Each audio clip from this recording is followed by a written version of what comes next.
Hey, what's up, Shining Otaku? This is your host, Irvin, Michael. and this is Shining Spotlight, the show where we highlight the creatives in the industry in order to inspire you guys.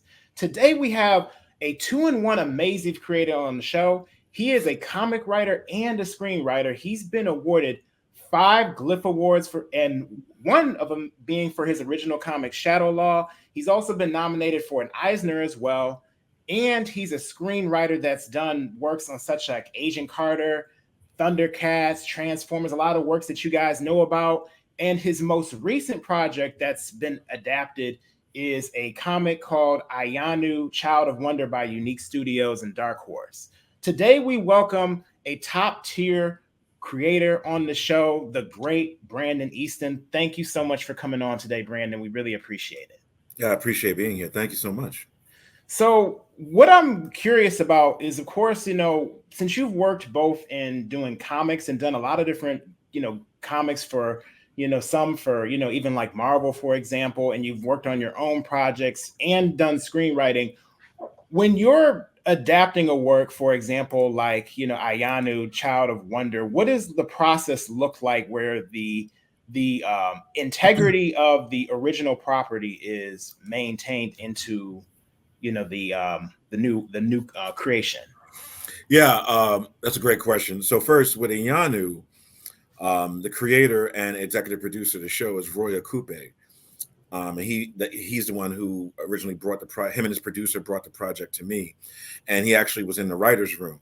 So when you have the creator and owner of the property, who's Roy, also executive producer, also a part of the writer's room, that makes that a lot easier because obviously he knows where that series is going 5 years out. Whereas my original job, other than managing the writer's room, was making sure that his vision gets realized in a way that makes sense. Because there's never a one-to-one translation from graphic novel or prose novel to film or television. But you have to kind of keep certain things, in place. And having Roy there made that a lot easier. There have been other shows or projects I've worked on where I did not have the direct input of the creator, or the creator was not a part of the development process. And that makes it really difficult because you have to figure out how much rope, I guess you could say, you have in terms of adaptation so that the original creator or the original producers don't have a problem with it. So it is a juggling act and it's not easy, but it definitely helps when you have the input of the original creator. If I didn't do it myself, if it wasn't my project, if I was hired to do someone else's work, it's great to have the original person around. Okay. So with, for example, with Roy being involved directly in this, like, Mhm. do are there ever times where maybe there has to be a compromise between the writers in the room and him, where maybe it's like, okay, I want this, but maybe in screenwriting, for animation, this doesn't translate as well. So maybe the writer has to or the original creator might have to kind of shift a little bit in terms of what they're looking to have. Yeah. Oh, yeah. Well, that's true of every project in the history of cinema and prose literature, or graphic novel. Stephen King's great book, his memoir called On Writing, he talks about how when Carrie and some of his Salem's Lot and other stuff got optioned for television and movies, and how he went through that process. It's the same thing. As I said earlier, it's not a one-to-one translation. There are certain things internally that you can't show on screen that you have to externalize for the visual shorthand. Like a good example, and this is not an adaptation, but in the first Star Wars movie, in A New Hope, the one from '77, there's a scene when Luke is looking at the twin setting suns in Tatooine, and they have that beautiful music playing. And this is after the scene where his uncle told him, "You can't leave. You need to stay around and help us out another year." Like, internally, if that was a novel, you could probably get 3 paragraphs about Luke thinking about all of his friends who left and how he's stuck there. But in that, like, I think it's like less than 15 seconds, that scene tells you everything. So it's an external visualization of a character's inner thoughts and fears or anxiety or whatever. So in that case, for Ayanu, there was a lot of stuff we had to change just to kind of establish the world. You don't have as much time in television, especially TV or film, really. TV, you actually have more time, but in visual shorthand, you don't have a lot of time to establish character, mood, setting, tone, and action. You got to get it. You got to get right in there and get people involved through some kind of emotional hook, usually. Okay. Michael?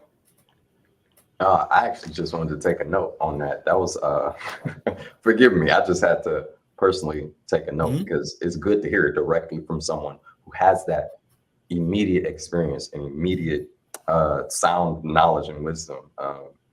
Because as you said, 3 paragraphs to like 15 seconds. Has there ever been a time where you found that to be a challenge? Oh, all the a time. You mean all the time? All Yeah, the it's time. always bro. It's always a challenge. I mean, straightforward. It all depends on what you're trying to accomplish. Iyanu, we were trying to set up that she was a young girl who was exiled and has to kind of exist outside the boundaries of the world or the society in Iyanu. So we had to figure out ways to do that very quickly, and also in a way that it would endear her to everybody who's going to watch that for the very first time. You don't get a lot of time. So the trick is, what do you put in? How do you execute it? And, is it going to be a dialogue heavy scene, or are you going to establish her through action? I mean, the same thing, you could look at Dragon Ball. You could look at Akira. You could look at, the new Alien Romulus. You could look at the new Dune remakes. There's all these ways of getting you involved very quickly.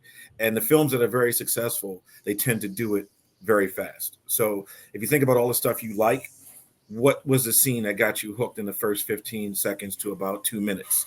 That's usually the case, straight across the board.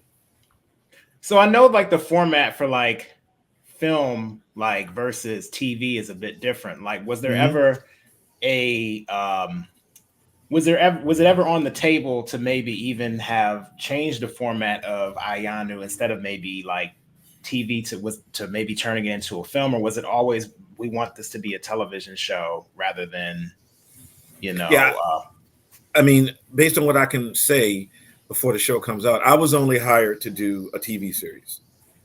If Roy and his producers beforehand had other ideas in mind, some of that was not shared with me.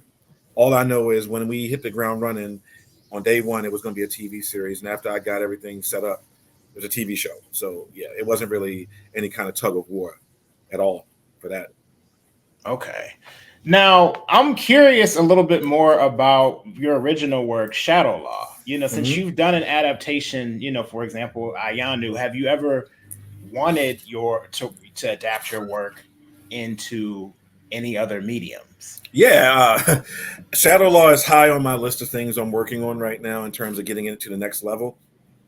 I can't really talk too much about anything else right now about Shadow Law, but there are gears moving. There's things in place where I'm trying to get that to the next level. Absolutely. I mean, my original goal was to get Shadow Law as a live action feature film. I wrote a screenplay for that years ago, rewrote it a couple of years ago. I have plans for it. I can't really talk about it right now because I'll be getting way too ahead of myself. But yeah, Shadow Law is definitely on the horizon for me in terms of adapting it to a different medium. Michael? I don't have a follow-up. Yeah. Okay. I do. So I'm curious. So with going along with Shadow Law, when you first put this story out, was there more of a like what was the process that you had to do in order to how would I put it? Create the story? Did you have to do a lot of research? Was this just something that you have been planning maybe from years back? Is this like your magnum opus is essentially what I'm trying to say? Wow, I mean that's opening up a whole can of worms there. Well, originally Shadow Law was going to be okay. I got to back up a bit to answer that. So I was teaching in New York City for 6 years, and I started coming up with the idea for Shadow Law around 2001, 2002, and I was teaching from 2002 to 2006 in New York City public schools. it was very difficult for me to maintain a career as a full-time school teacher and a writer. I had to pick one or the other, and unfortunately, not unfortunately, but at the time, I decided to put all my effort into being a good teacher. Shadow law had came about based on a bunch of different things that I liked and don't like in pop culture, and I wanted to tell my own original story. The original version, as it stands, it took 8 years to do, and I went through like 6 different art teams. There was a bunch of stuff that happened behind the scenes, also because I was teaching full time. I didn't like where a lot of it ended up, so I'm going to revisit that in the future at some point.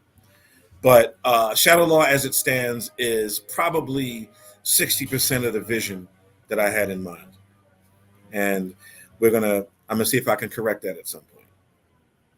Okay. So when you went through doing, like, obviously it's been a lot of time that's passed since you put out Shadow Law. Like, Mhm. do you feel as though as a writer being more and more involved with doing, being in screenwriting, for example, that any of that has translated back to maybe even any of your work that you've done in comics? Hold on. Hopefully, are you catching all the gardening stuff? Because we can wait a second till these guys leave. If you want to pause it, because it's Sure, going to sure, keep. sure. Yeah, because I can hear it through my headphones. Because they're like doing work right outside. So if you want, It's I loud on don't. my end too. Yeah. So if you want to, we can pause for a minute. And they're going to be gone in a minute, like about Okay. 2 minutes or so. So we can just pause it, and then we can start all over with the shadow law questions, because I think that's when they really started to go crazy back behind me. It's always like that. No, it's like the property owners. It is what it is. Hold on for a second. Yeah, they're going to be gone in 5 minutes. But we can have an off the record conversation in the meantime, until they leave. Let me Yeah, see. I it's think it actually loud. does have an option on here for me to pause. Okay, so I'm really curious with Shadow Law specifically, when translating that over, like the skills that you acquired in screenwriting, going, were you able to translate any of that, or would that be transferable to, let's say, for a project, like let's say you revisited Shadow Law, or let's say were you able to take any of those skills from other projects that you actually did, like Agent Carter and all that, back to, comics? Yeah, with Shadow Law, I had originally started developing that in the early 2000s, and I got to rewind a little bit. I was living in New York, and I was a school teacher in New York City public schools from 2002 to 2006. Oh, sorry, 2002 to 2008. That's how long it's been. My brain is going. So I had tried to get Shadow Law done earlier and to get it onto the marketplace before it was released, which was released in January of 2012. But things didn't quite work out the way I had planned, right? And to be a full-time teacher means you have to kind of give up on some other things, particularly if you take your career seriously as a teacher, which I did. So it took about 8 years to complete Shadow Law. I went through 6 different art teams, and this is before my TV career. So in a lot of ways, looking back at it, to answer your question, being a TV writer or a film writer, but specifically managing a writer's room as a TV writer, really does kind of prepare you to do comics, because you're basically running everything. You're the writer, you're hiring the art team, the colorist, the letterers, you're figuring out how to publish it. And reverse, if you are doing your own comics, like I said, being a writer, hiring an art team, colorist, letterer, publishing the whole nine, that prepares you to be a TV writer in some ways, because you have to manage a team. So Shadow Law did prepare me, for better or for worse, to have a TV writing career. Absolutely. Okay. So one thing I think that we see a lot out here today is in the industry, you have a lot of people, obviously, even with our channel, we have a lot of creatives who are interested in, making their own, getting out there. But I think that there's not really that distinction between, professionalism sometimes and Mm-hmm. fandom. Yeah. So can you talk a little bit about, from your perspective in the industry, what it means to be a professional versus to be involved in something like, like this particular medium, whether it be screenwriting, comics, Mm-hmm. as a fan? Well, there's 2 sides to it, right? If you are if you want to be a writer, the best way to be a writer is to write. If you want to be a dancer, you need to dance. If you want to be a painter, you need to paint, so forth and so on. You know, it's not the same as being a firefighter or a police officer where there's an application process, there's an academy, there's a probationary period, and then you get on the force. You know, there's all kinds of ways to break into being a writer or creator of various media, right? Where I find the problem with fandom versus professionalism is particularly on a journalistic side. Like there's a lot of fans who are producing podcasts and doing zines or whatever, and that's okay. But you can tell which people have had journalistic training and which people have not. And I think the democratization of electronic media has created a kind of perversion of basic journalistic principles when covering genre media. Because the MCU has, especially the Marvel Cinematic Universe, has spawned a kind of bizarre fan base who actually thinks they know how to, one, create Marvel movies or TV shows or comics, and they also think they know how to report on Marvel movies, TV shows, and comics when they really don't know what they're talking about most of the time. Oh, for many years, when, like, for example, I was working on a Marvel show that was on ABC, you know, which is Agent Carter. When I would see the speculation of what the storylines would be or what we were going toward, it was so far from what we were actually doing that it was mind-blowing. And that moment was the moment that helped me realize how many people are fundamentally ignorant. I mean this in the textbook definition, fundamentally ignorant of how TV and film is made, how comic books are made, how anything is actually produced. You know, I've had to sit there. I had a friend who didn't understand why the X-Men costumes in the movies didn't look exactly like they did in the comic books and cartoons. And I said, well, if you have any costume that has green in it, like Rogue, for example, you know, it's very difficult to shoot a green costume in front of a green screen, you know, when you do special effects, because they'll be half invisible. You know, it's like stuff like that that people don't even think about because they don't know what they're talking about. So the fandom aspect of it is infuriating because even today, we're talking about Star Wars, talking about Dune, you're talking about Harry Potter, you're talking about Star Trek, you're talking about The Crow, which just dropped, or Deadpool and Wolverine. People got all these opinions, but most of them don't know what they're talking about. And it's okay to have an opinion, but I feel that the true difference between fandom and professionalism is two words: informed opinions. And that's what's missing from a lot of fans.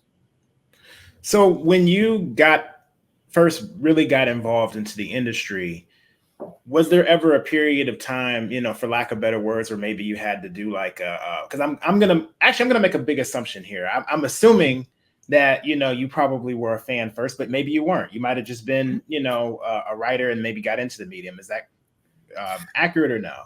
No, I've been a fan of everything, you know, since I was very young. I mean, I was born in '74, so I was a part of the generation that saw Star Wars the first time. You know, I saw Indiana Jones the first time, Blade Runner, John Carpenter's The Thing, Raiders of the Lost Ark, E.T., you know, Beetlejuice, Batman, you know, Superman 1, Aliens, Transformers the movie, 1986. I can go on. All the stuff that in Ghostbusters, you know, everything that influences current pop culture, I was there for in real time. The Atari 2600, the original Nintendo, the Sega Genesis. All predates That's what I'm trying to say. Yeah, but that's what I'm trying to get at is that I was there for it all. You know, so I look at some of this stuff now, seeing how people didn't suffer for being back in the day. It wasn't cool. There was none of this stuff. There was no podcast. You know, if you were caught reading a science fiction magazine like Starlog, which used to be the main one, and then Fangoria was the horror magazine back in the day, you know, people used to make fun of you. You were a geek, and it wasn't cool. It wasn't something that was in the core of pop culture. Like nobody openly talked about comic books, and if you did, you got ridiculed for it. So for me, I was there. I, you know, had to go through my trial by fire, but I came out the other side, and I'm very blessed to be able to work on the stuff that I adored as a child. So yeah, I've been a fan since day one because, you know, for the second, I guess, post 70s pop culture wave, I was there for all of it, including MTV, BET, you know, the whole nine, all of it, man. So did you have to do like a detox at all from fandom when you first started working creatively, or no? Yeah, that's a great question. It wasn't necessarily when I started working, it was before I started working in the business. And I can tell you the exact moment it happened. I went to San Diego Comic-Con 1999, right? Now, 1999 is a big deal for many reasons, not just because of the Prince song, which I love, but also because 1999 saw, in my opinion, the last blast of original material from Hollywood. And you could look at Fight Club, you could look at the Blair Witch Project, which was a found footage film, which both, and The Matrix, which also changed pop culture forever. Star Wars Episode 1 was released that year. If you go back and look at the cinema of 1991, it's never been the same since then. 1999, excuse me. It hasn't been the same since then. While at Comic-Con 1999, I met a showrunner named Bob Sker, or Robert Sker. He was the showrunner of Transformers Beast Wars, which was one of my favorite cartoons at the time, because I'm a very hardcore old school Transformers fan. That's another one of those shows I was there for from day one. Transformers, Voltron, Robotech, He-Man, G.I. Joe, the whole thing, all the 80s stuff, right? All the Hasbro 80s. So I went to Bob Sker, and me being a hardcore fan, there was something I didn't like about season 1 of Beast Wars. And I was going up to him like a typical jackass, toxic fan. And I was like, why couldn't you do this? Blah, blah, blah, blah, blah, blah, blah, blah, blah, you know. And he turns to me and he was very nice about it. And he says, well, you know, Hasbro owns the property. I don't. And whatever Hasbro wants, Hasbro gets. That was the end of the conversation. Pretty straightforward. And I mean, and again, he was nice about it, but his point was that he is under the auspices or the umbrella of Hasbro's corporate monarchy, you know, a technocracy or oligarchy, whatever you want to call it. And he had to answer because the whole point was I had to learn that cartoons were built to sell toys, regardless of what we think. It's called show business, not show art, show business, emphasis on business. They were selling toys. So if they can come up with some cool storylines to sell toys, great. But at the end of the day, if a character gets blown apart and they rebuild them into somebody else, it's because they're releasing a brand new toy with that character's name on it. It's that simple. It's not even complicated. It's really that simple. So that was the moment when I kind of got kicked in the butt and learned a little bit more about how the business side operates. And of course, me working in the business, you get thrown into the pool without learning how to swim. So you learn real quick what you need to do to survive. You know? In terms of learning real quick on how to survive and how to be in the industry, what's one of the biggest losses that you've ever suffered that you had to bounce back from as a creative? I mean, I really love the anecdotal story you just gave, but was there ever something else where, you know, you suffered and you was like, dang. Yeah, I mean, because of the politics in the industry, I can't say exactly what the situation is or was. But basically, I had been put into a situation on a show that I worked on without being properly mentored or trained. And how do I say this? So after the fact, there were things said about me that were completely untrue and easily disproven. But because I was new to the business and no one had told me what I was supposed to say in certain places or how I was supposed to behave in certain places, suddenly I was like some kind of a screw up, which I wasn't. And later people even revealed to me, oh, you didn't do anything wrong. It's just a scenario around you was bad. But after that moment on that show, I didn't work again for many, many years because it got put out there that I was some kind of liability, and my career got cold very quickly. I mean, it wasn't even a matter of months. It was a matter of days. And suddenly a lot of the people who were cool with me no longer wanted to speak with me. A lot of the people I thought were cool with me no longer wanted to hang out with me. It got so bad that people wouldn't even be photographed with me at events because being next to me was considered to be what might bring them down, you know? And that to me was the biggest wake-up call I ever got. But the thing is, I learned everything I needed to learn in that moment. And I also learned, more importantly, everything I needed to learn about the character of people around me. And this town is very much about what have you done lately? So if you got some high-class credits on big acclaimed shows or whatever you did made a lot of money, people invite you to parties. People want to hang out with you. People will be seen with you. The moment that you're perceived as cold or nobody can get anything from you, it's not a cliche. People do vanish. Like everybody, I mean, you have people like Kiefer Sutherland and Charlie Sheen talking about this. You know, it's real. Like I didn't realize how much of that cliche was real. People will literally ghost you and pretend like you didn't even exist once you're no longer considered hot. Ooh, I don't know. That seems difficult to deal with. I mean, it sounds like, in a situation like that, like almost like someone has to always, if they're working professionally out there in Hollywood, they have to always have something on their plate. Otherwise, if the moment that you don't, like, you really can't, almost sounds like you can't really, if somebody wanted to retire, they couldn't really retire unless they really were ready to be done. Yeah, I mean, like I said, one of these days I'll tell that whole story. Okay. But the truth of the matter is, you can be retired or canceled, or retired, as they say in Blade Runner, but you can be canceled very quickly for reasons outside of your control, especially if you're a person of color, and particularly if you're specifically if you're a black man in LA, you can be terminated with extreme prejudice, and no one will care. So, what is obviously AI is a really big thing now. It's not just people see it visually with art, but there's also people AI and scripts and everything like that. I know that even when, they had the writer's strike, I believe it was last year, that was something a part of it. And, you may not be able to say too much about this, but I am curious, at least in terms of what is your take on AI as it relates to the industry? Do you think that this is something that's going to persist for writers where, it's going to become more of a danger? Or do you think that, it's only going to maybe affect, Hollywood and maybe not comics, or maybe comics and not Hollywood? Well, AI is going to impact every segment of human life in everything, whether you're talking about firefighting, policing, whether you're talking about the legal field, whether you're talking about transportation. Like, this is not something that's going to only be comics and animation and TV shows and movies. AI is here to stay. The real question is, how are we going to live with it, right? And exist and create with it. Now, with that said, yes, the writer's strike, one of the elements of the writer's strike was AI, but that wasn't all of it.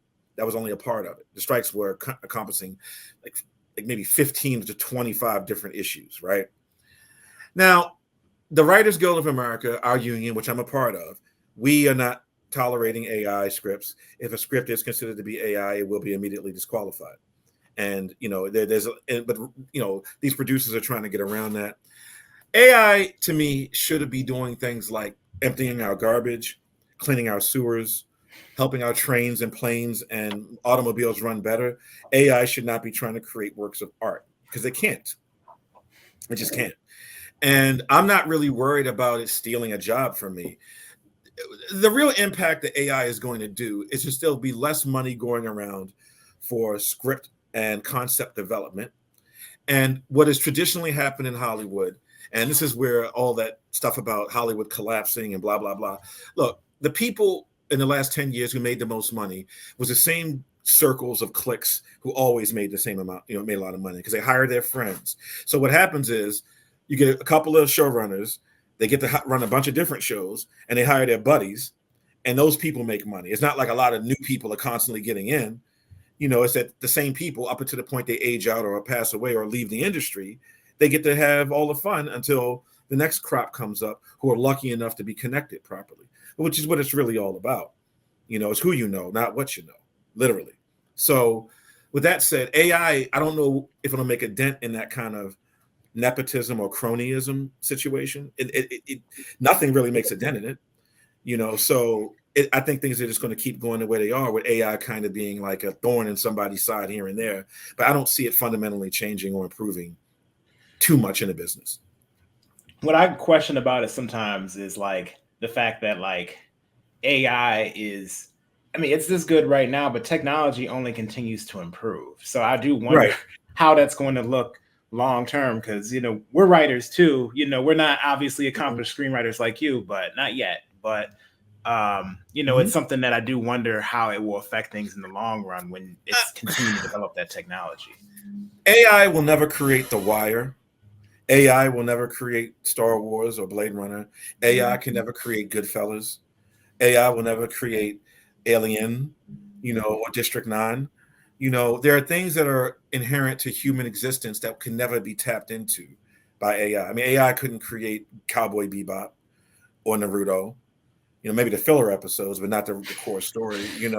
Attack on Clones can never be created by AI. I mean, like, for example, AI has never suffered the loss of a parent. AI has never watched a family member die of cancer. AI has never gotten shot. There are things that you cannot put on paper unless you experienced it. So that's where I say I don't take it as seriously as some people do. Even when it develops to a certain point where it can like mimic certain things, AI does not have a soul at all, and it never will. And that's the whole point. There are things that they're inherent to human. For example, I'm going to say something I say at every panel I talk at.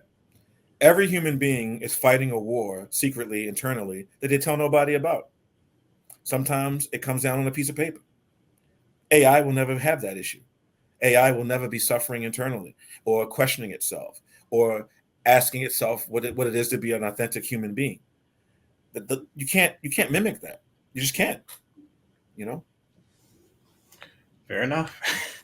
So, with obviously, our channel is, or I'm not sure if I really mentioned this to you, but most of our audience is a lot of the people who are probably listening right now. They're into creating their own manga. We have a lot of original English language manga. Good. I'm not sure. Very good.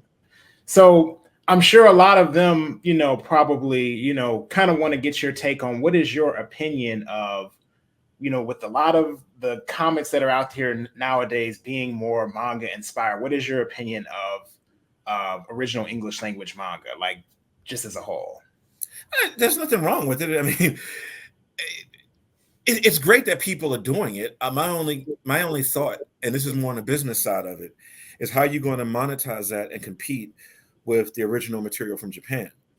So the way to do that is to figure out a way, rather than just also taking the visual style, but you're going to have to put something in it that's authentic, that'll get people to put down a lot of manga. Because the reason why a lot of people like the original manga is because it has had content that American superhero comics can't or won't touch, right?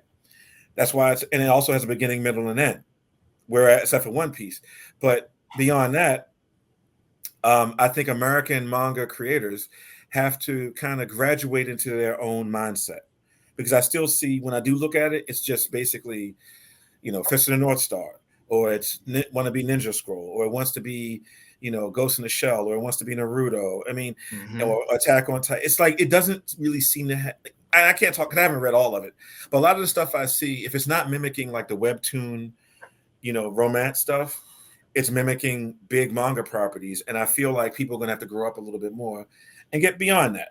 And once they do that, American manga may start to become a force. But in the meantime, it still has a long way to go, in my opinion, because we got to graduate from just mimicking the stuff we like.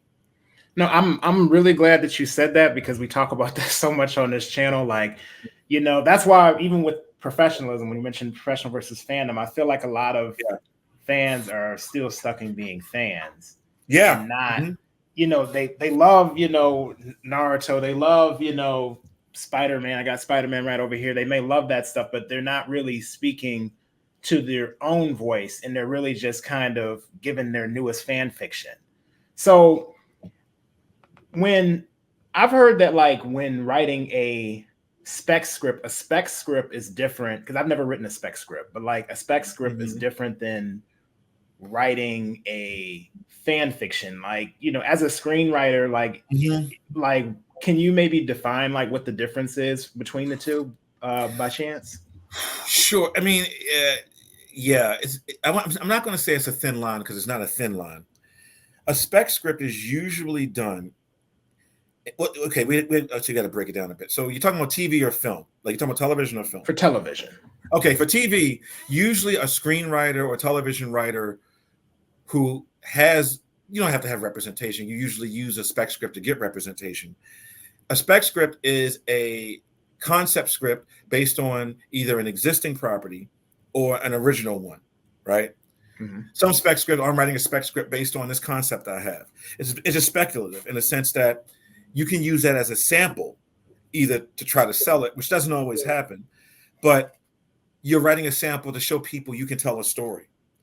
And if you're writing, let's say, a Law and Order spec or a Walking Dead spec, it also shows you're capable of writing in somebody else's world while also telling a story that you created that's not based exactly on something that the showrunner has done. So that's kind of the definition of a spec script in a loose term. Fan fiction is usually done just because people want to do it and it's just something they want to see. And sometimes it's not really done for anybody else to see. Sometimes people just write it for them and their friends to kind of geek out over. But most fan fiction I've seen over the last, I say most of my life, has been absolutely horrible. Every now and then I see some fan fiction that's pretty dope. But at the same time, most spec scripts are horrible. It takes a lot to write a good spec script. I mean, you have to really do your homework. You got to learn the world. You got to learn how characters speak. And you got to be able to execute that within the framework of television writing, which is usually a 5-act structure, sometimes 6, depending on the show. So it can be a little bit tricky. Okay.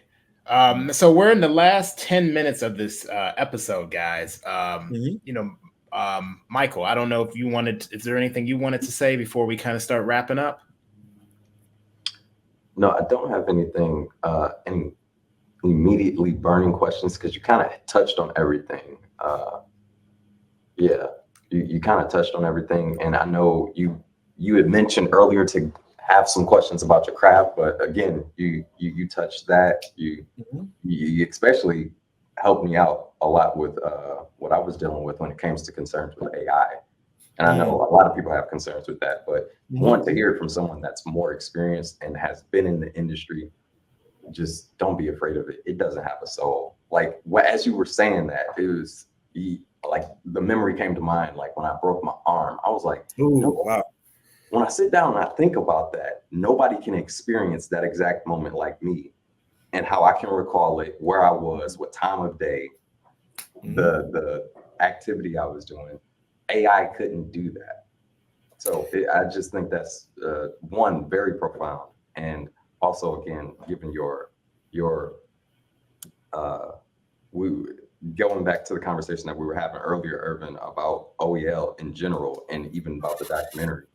Just we have to graduate into our own mindset. We have to make sure that we're telling stories that not only resonate with us, but could then lead this new movement. But again, I digress. We got 8-9 minutes left. So okay, big time question, Irvin. Well, before I ask the big time question, I'm going to ask, in terms of collaborations, obviously you and, Roy, I'm going to, again, make another assumption, but I could be wrong. I feel like you guys have probably known each other at least loosely throughout the years, but I could be wrong. Is there anybody you've really wanted to collaborate with that you have not collaborated with yet on a project? Well, the first part, I did not know Roy personally at all. What had happened was I had donated to one of Roy's Kickstarters, the EXO property he did many, many years ago.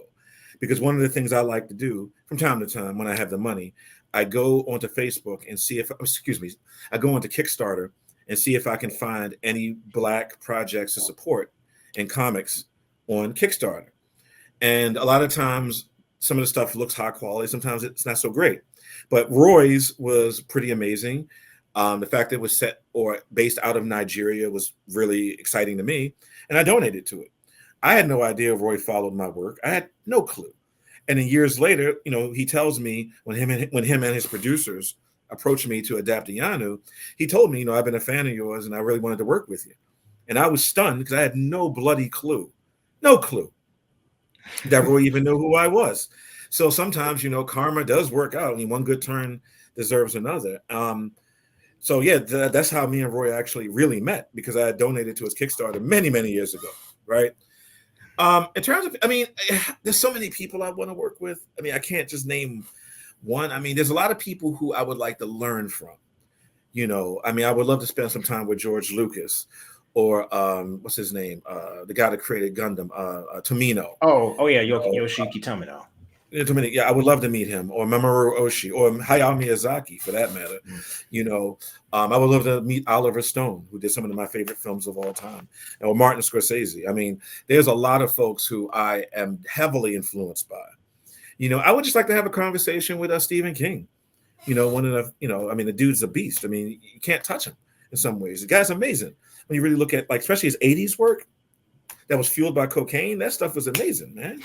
And he admits to it. I mean, if you ever read The Stand, or Desperation, or Salem's Lot, or Carrie, or all the short stories, many of which have become movies, it's ridiculous. The Shining, all that stuff, man. But yeah, I mean, those are some of my inspirations of people I would love. But it's not so much I want to work with them. I'd rather just learn from them, because working with people can make you not friends and make you not like them anymore.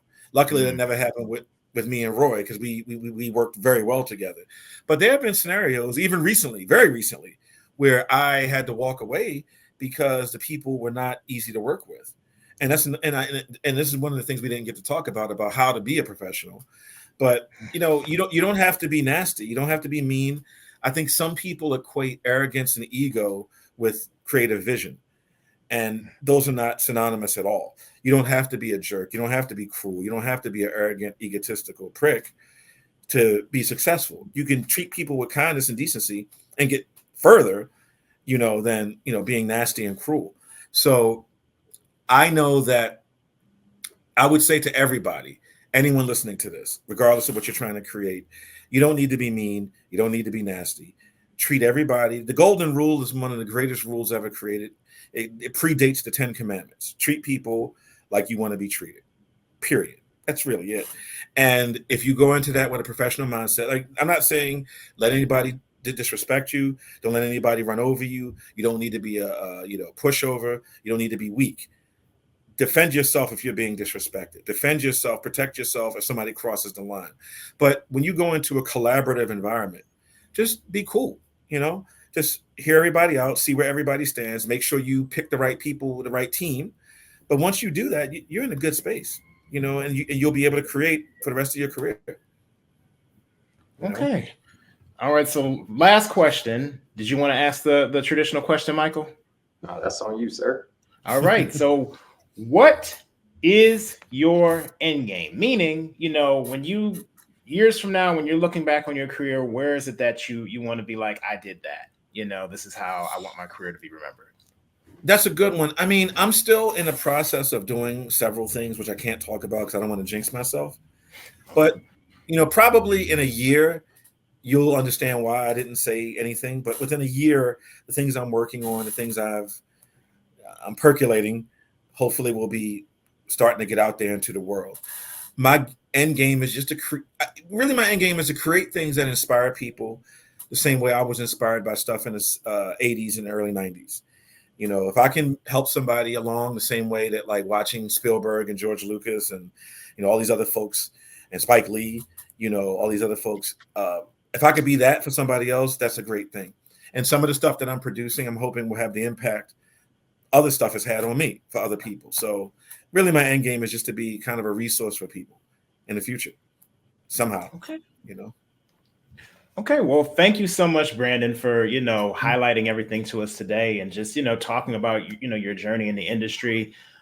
Where if we're somebody's out here, they're like, I really want to be able to, follow, not only your work, because obviously your work can be found everywhere, but, where can, they follow you? Do you have anything, like your website, or, wherever platform you would like people to be able to follow you on? Can you just kind of let us all know right now what that is? Yes. Right now, the best place to get me would be on Instagram at Brandon Easton Writer. That's a good starting point. I'm also on Facebook and LinkedIn if people are on LinkedIn. I have a TikTok page too, which I haven't really populated very much. It's like a couple of little videos. I think it's at Brandon Easton or at Brandon Easton Writer on TikTok as well. I would say that within a year, my social media presence is going to change dramatically. And like some of the things I'm working on, like I said, will have dropped by then. And the other side of it is, I have a movie coming out called Takeover that I co-wrote. And that stars Quavo from the Migos It's a action thriller. It's about the street takeover scene, street racing takeover scene in Atlanta, and it's like a kind of an action thriller. Billy Zane is the bad guy in it. He was the bad guy in Titanic. And then obviously Ayano will be out sometime early next year on Cartoon Network and Max and Showmax around the world and other places. So once that stuff drops, again, my social media profile, and I'm going to be setting up some stuff so people can find me easier in the next 12 months. So I would just say keep an eye out for all that and feel free to get in touch, Okay. All right. Well, everyone, thank you guys for watching. Make sure you follow Brandon. Look out for all his upcoming projects, especially Ayanu when that comes out and that drops. I believe that's also going to be on Max as well, if I'm not mistaken. So you'd probably be able to catch it on streaming. With that being said, we're going to go ahead and conclude this episode, and we'll see you guys on the next episode of Shining Spotlight.